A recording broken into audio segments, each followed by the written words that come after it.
everyone, and welcome to day 7 of this 30-day Living an Authentic Life Challenge. I am Tanya E. Hood, and today for this 30-day challenge, we will be discussing intention. Intention, it's important in every area of life because in order for anything to truly get accomplished, you have to be intentional about ensuring that it really takes place. I often think about gardens when I think about the word intention. Because if you have a thought of a well-landscaped garden, in order for that garden to truly be spectacular so that it brings joy and excitement all year round, you must be intentional about what you do in it and how you prepare it. You must be intentional about what it looks like in spring, what the flowers will look like, how they will blossom and bud during the time. You must be intentional with how it looks in summer. The array of colors that burst forth all summer long. What does that display of glory truly look like? What do you want to have seen when people come and see your garden in full bloom during summer? And then you must be intentional in fall by pre-selecting flowers and trees along the way that you know will start to look a little bit different as the leaves start changing colors during the fall landscape. I know for me, as a child living on the East Coast, I loved those moments that we would drive up north to see the different foliage changes along the way. The beautiful arrays of colors are amazing in the fall. But there's also something else that you can consider, the smells. I love the smell of pine. As you start thinking about the decline from fall to winter, what does that look like in your landscape? Have you prepared some evergreen plants along the way that you can have glisten here or there? And as you have those trees that you know will go bare along the way, have you taken the time to form them so that their limbs, even though they're bare, can be shaped in such a way that you can put lights on them to dazzle and bring joy as people walk around this particular corner or see it at a different glance so that it still gives an array that is intentional? I want you to consider that if someone takes that much time to be intentional about a landscaped garden, how much more intention should you place in the landscaping of your life? This challenge is to bring to your attention some different areas, some different topics, some different views. And when I think about that landscaped garden, that intention gives you the opportunity to be successful in all the different areas of your life because you must be intentional for that to take place.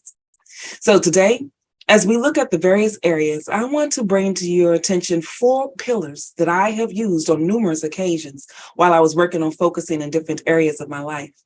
It was these 4 pillars that helped me gain greater insight to pull up when I finally got out of chaos and trauma. But it was also those 4 areas that if I was strategic and intentional about focusing on, I didn't enter into a lot of chaos and trauma to begin with. So you already heard my story about the financial chaos that I found myself in, that I had to clear up that $35,000 worth of debt. But when I finally got through being intentional with that financial goal, I had to start focusing on clearing up some other things in my life as well. And because I chose not to pay attention, I had to really discover what areas did I need to look at. So these 4 places, if you decide to look at them in the various areas of your life, it will be helpful as well. The first one is spiritual. What does your spiritual foundation look like?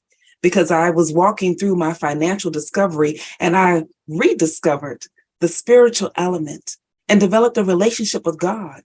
By having that relationship, I discovered had I started there first, I would have had more insight about all the rest of it and it would have trickled down and made my life much easier.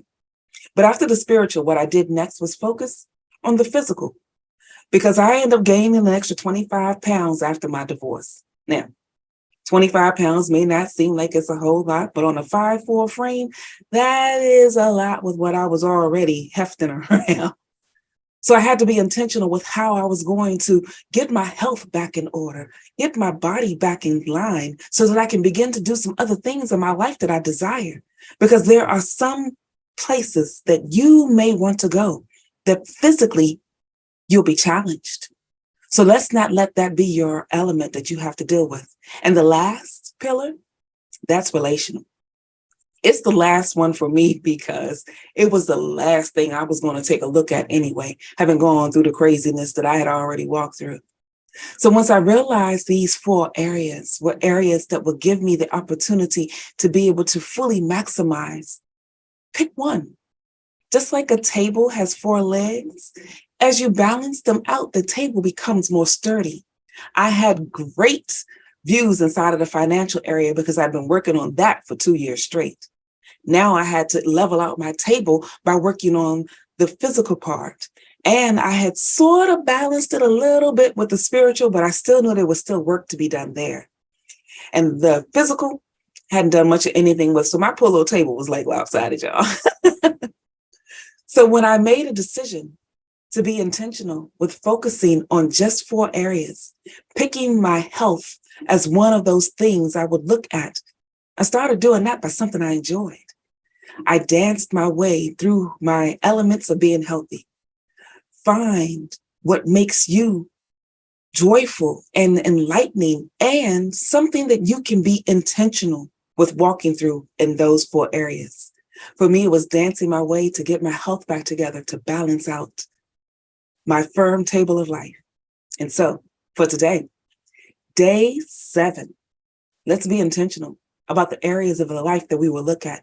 Let's be intentional about how we will walk through the next steps that we need to take to get to the other side of ensuring that we are living our authentic self.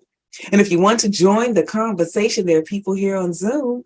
Join me by going to my website, TanyaEhood.com. There you can click for the register now and get the opportunity to join us today so that we can extend the conversation. In the meantime, this is Tanya E. Hood, walking in my purpose, and I want you to do the same.